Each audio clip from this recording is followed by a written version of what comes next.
Hey everybody, Dustin here with Deviate Physio, and we're going to talk about a way that we can improve our running economy. One way that we can do that is through improving our calf and Achilles tendon stiffness.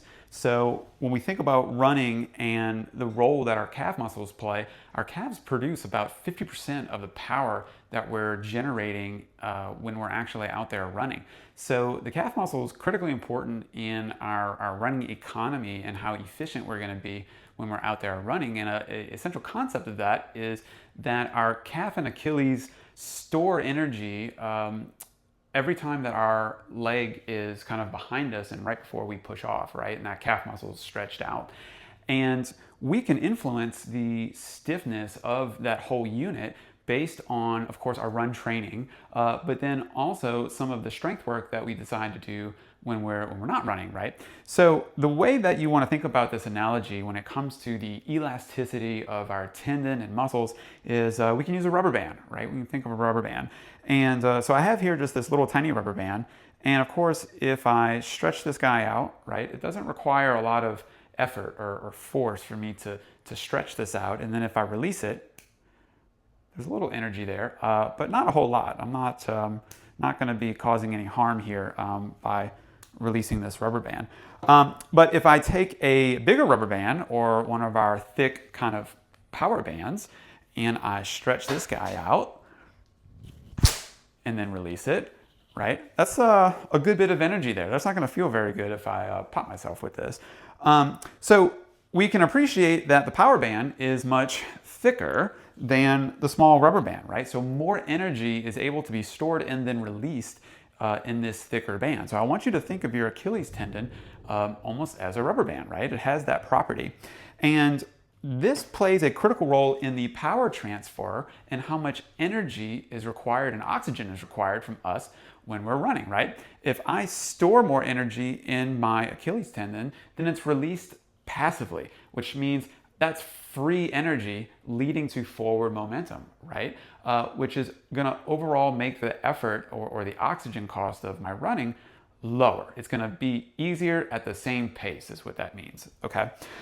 So one exercise that we can incorporate pretty easily into our strength programming when we're gearing up for a big race is called a calf isometric push. Okay, and isometric simply means that when we're doing the lift, nothing is moving. It's a powerful hold. Okay, the way that I can set up calf isometric pushes, I can set this up in a few ways.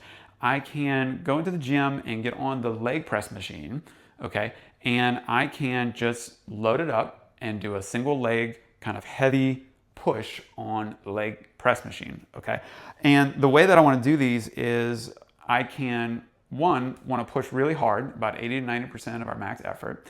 We're going to dose this between 3 and 4 sets of 4 reps with 4-second holds with a few seconds of rest in between. And you can alternate legs to rest your legs.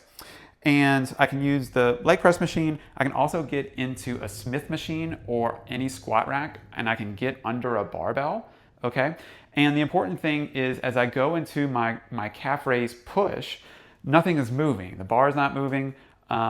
If I'm on a squat rack, I can load it up pretty heavy, much heavier than what I would be able to lift the bar out of the rack.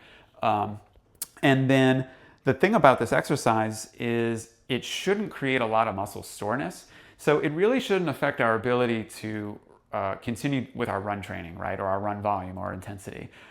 It should relatively seamlessly integrate into the run training that we're already doing and then have a pretty big return.